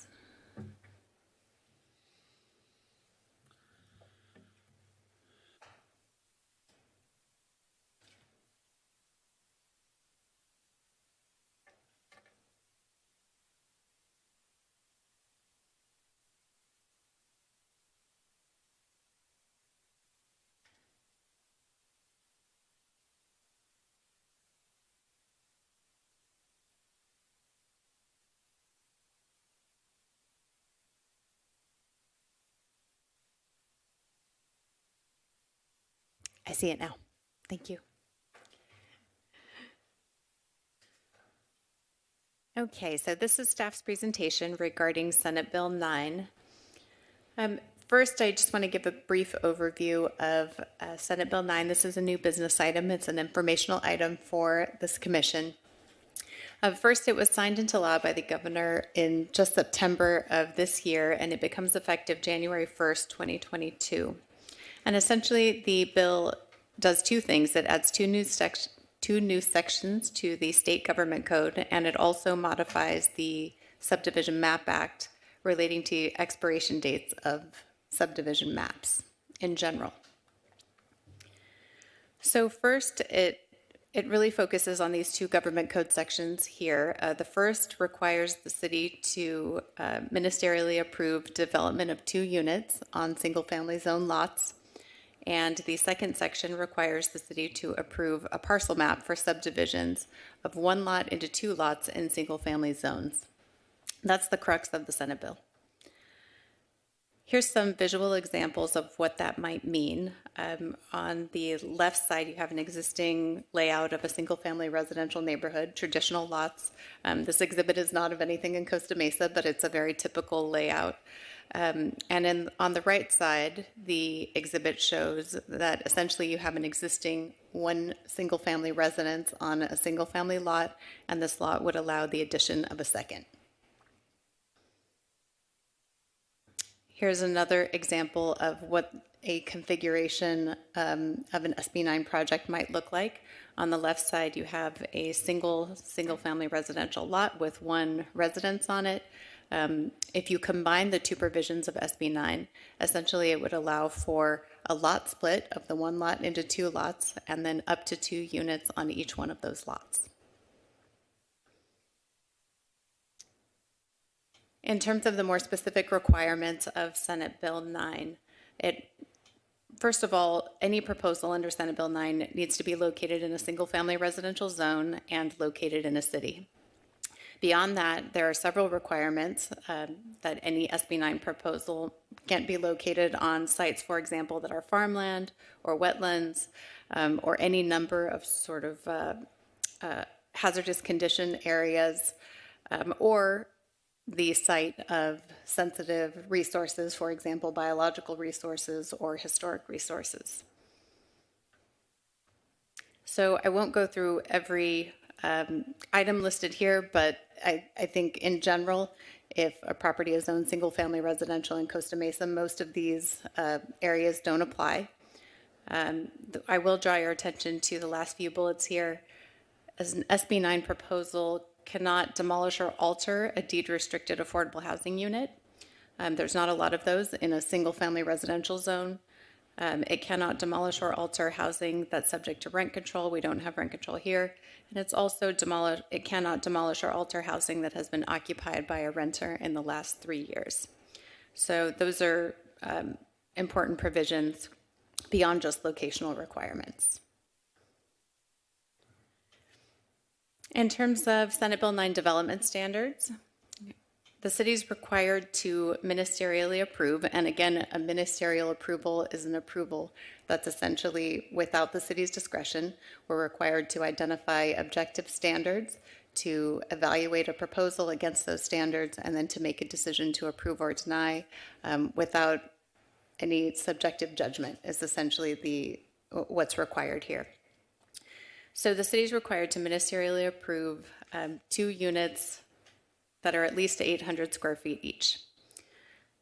There's a minimum setback that's specified in state law of not more than 4 feet for side and rear lot lines. A structure constructed in the same location and to the same dimensions as an existing structure, the city is obligated to ministerially approve that. There is a maximum requirement of 1 parking space per SB 9 housing unit, and there are also exemptions from parking standards for properties that are located within a half mile of a high-quality transit corridor or where there's a car share vehicle located within 1 block. It's also important to note that an SB 9 development cannot be used as a short-term rental, and because SB 9 projects require ministerial approval by the city, CEQA compliance is also not required. Regarding the state requirements specific to parcel maps, or what we refer to as urban lot splits, again, you can subdivide 1 single-family residential lot into 2 parcels. The new minimum lot size, or I should say the new parcel, the minimum size can't be less than 40% of the lot area of the original parcel. And something important here is that the minimum parcel size for either one of the 2 lots is 1,200 square feet, which is substantially smaller than our minimum lot size in the code today. An important provision of SB 9 is that you can't piggyback lot splits. So if you've split a lot under SB 9, you can't split the lot again. And the city can't impose regulations that require dedication of right-of-way. We cannot require construction of off-site improvements or the correction of non-conforming zoning conditions for SB 9 projects. So these are limitations that are included in Senate Bill 9 of the city's zoning authority in that respect. What we can require is we can establish objective standards. For example, just going through the requirements of state law, they did not specify height or open space, and in some respect front yard setback. But the important part of this is that as long as those standards don't conflict with SB 9 or somehow prohibit the construction of the minimum 800 square foot unit. So this is a little bit of the art of crafting objective standards. In Costa Mesa, is just providing the balance between what the state law mandates and what local authority that leaves for us to identify in the zoning code. We can require easements for the provision of public services. We can't require dedications, but we can require easements. And we can require that parcels have access to or provide access to the public right-of-way. We cannot impose regulations, again, that require dedications or off-site improvements or non-conforming zoning conditions. Under SB 9, the city is required to require that uses are just limited to residential uses for SB 9 projects.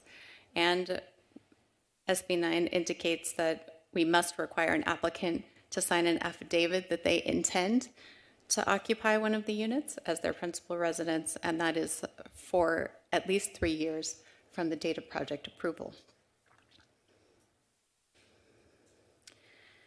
In terms of next steps, what staff is proposing is to essentially bring an urgency ordinance to the City Council to implement the requirements of SB 9, and that is because of the effective date of January 1st. And this was a very fast turnaround from the time that this law was signed to the effective date. So our proposal is to bring that urgency ordinance to the Council. We intend to do that at the Council's December 7th meeting, but our intention is also to work with the City Attorney to get some clarification on certain parts of state law that aren't clear, and ultimately to follow up with a draft zoning ordinance update that follows our typical process and bring that to the Planning Commission for recommendation to Council, ultimately present that zoning code amendment to the City Council for a first reading and a second reading with consideration for Planning Commission's recommendations. So with that, that concludes our presentation, and we're happy to take any feedback. Any questions of staff? Commissioner Rojas? No, sir. Commissioner Toller? Thank you, Chair, and thank you, Director Lee. That was helpful. I've been following this SB 9 thing and kind of half confused over the last so many months that we've been talking about it.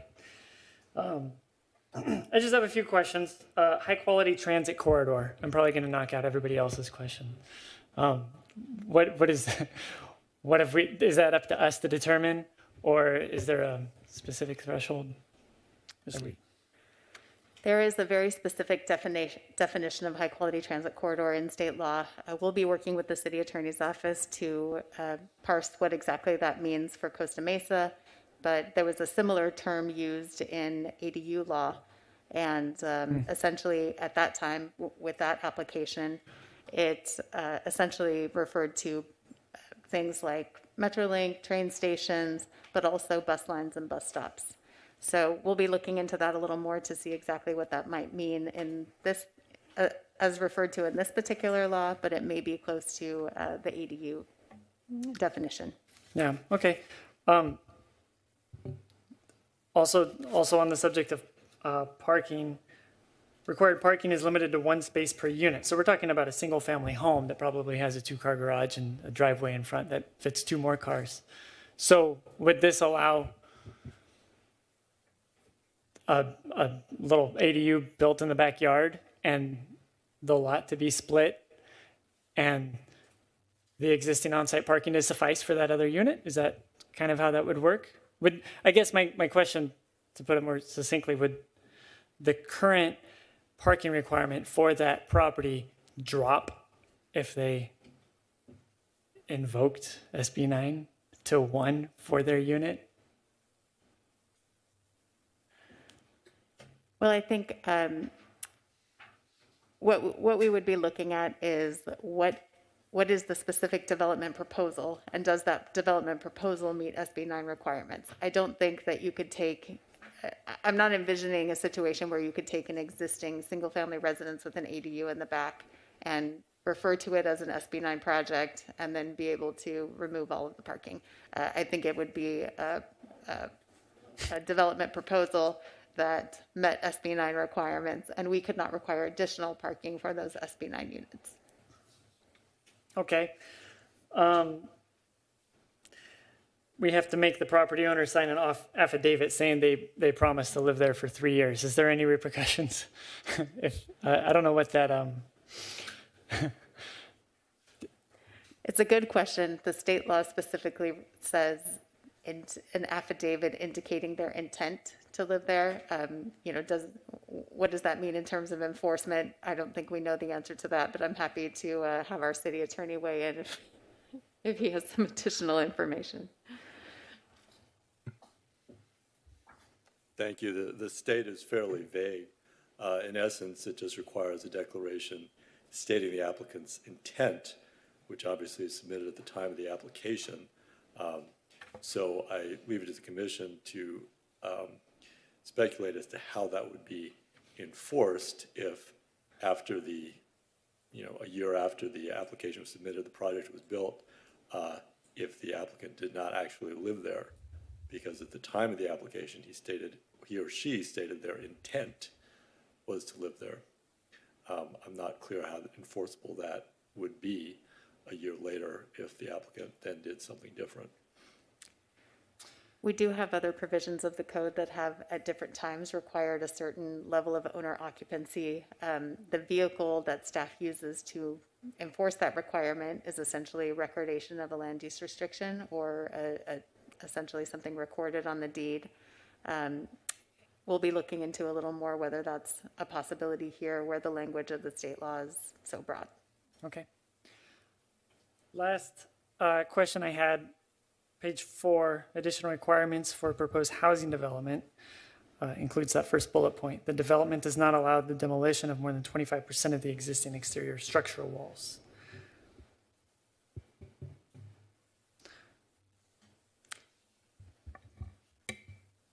So I guess what people are scared of is, kind of tear downs being torn down and 2 skinnies go up.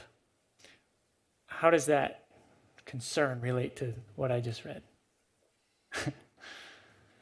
It's a really good question, and it's actually something that our city attorney's office and staff raised as well in terms of how that provision plays with some of the other provisions, specifically that we're required to allow for 2 units on 1 lot, and we're required to allow for each of those units to be 800 square feet,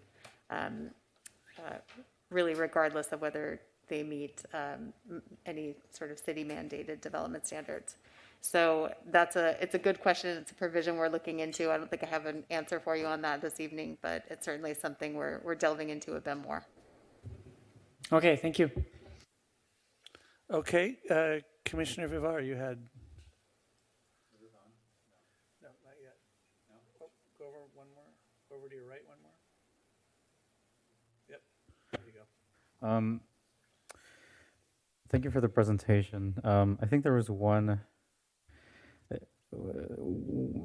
something in there that said that a new building that had the same building footprint as the previous one would have to be approved. So my question is, does the building footprint sort of square footage, would that have to be in the same place as the previous footprint, or could it be sort of shifted somewhere else within the property?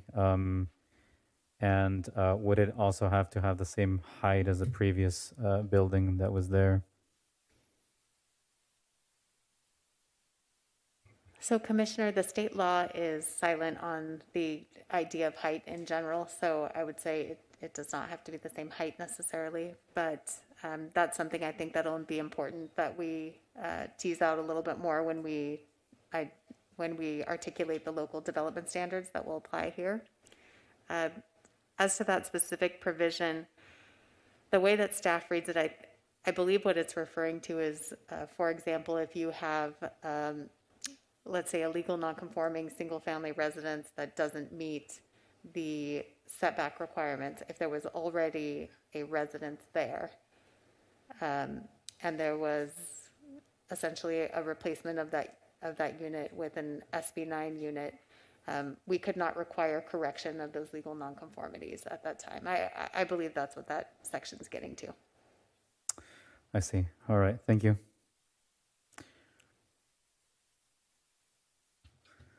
Any other comments or questions? That's it for me, Mr. Chairman. Okay. Thank you. Commissioner Arith, any questions or comments on the presentation?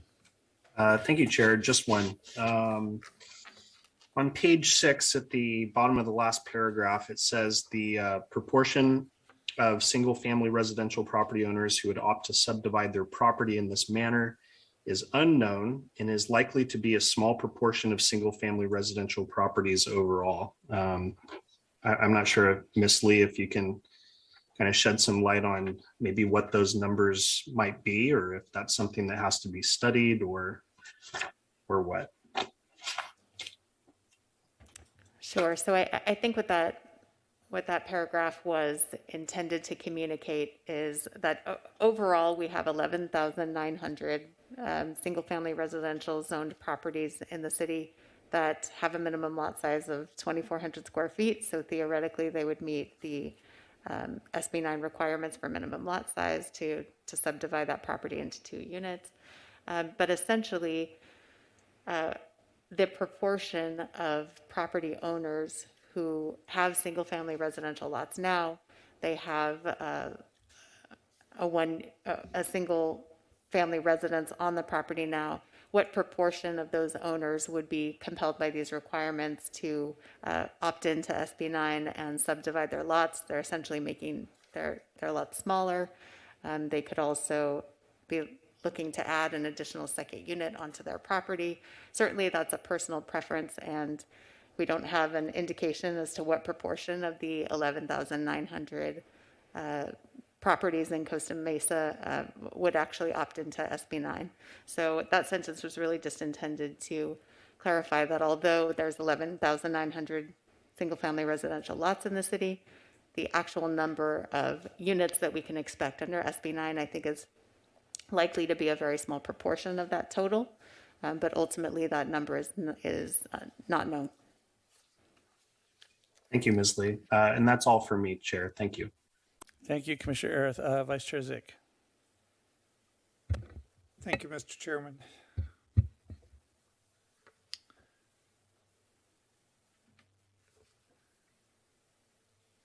I don't know how this stuff starts. Let's see. When you were talking about some of the arithmetic involved, just want to make sure I understood this one point.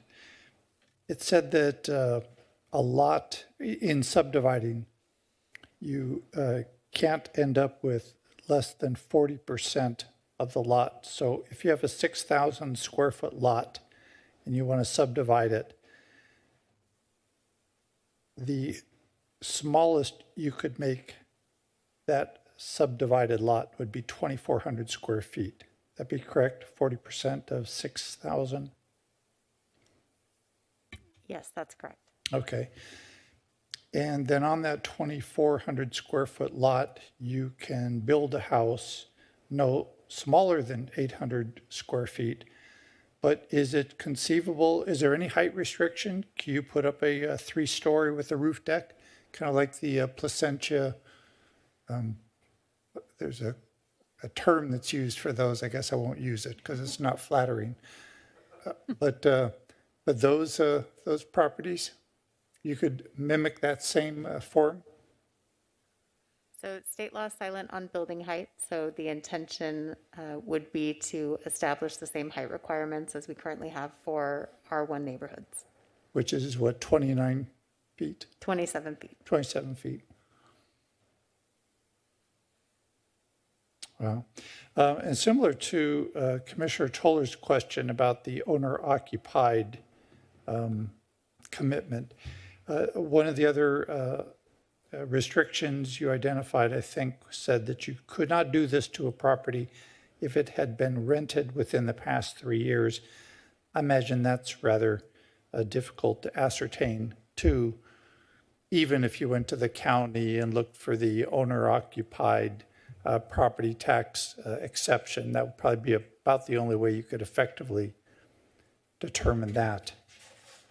Is that right? I was just trying to think how many of these provisions are actually going to be effective or useful to you in managing this. I'm thinking that's a challenge also.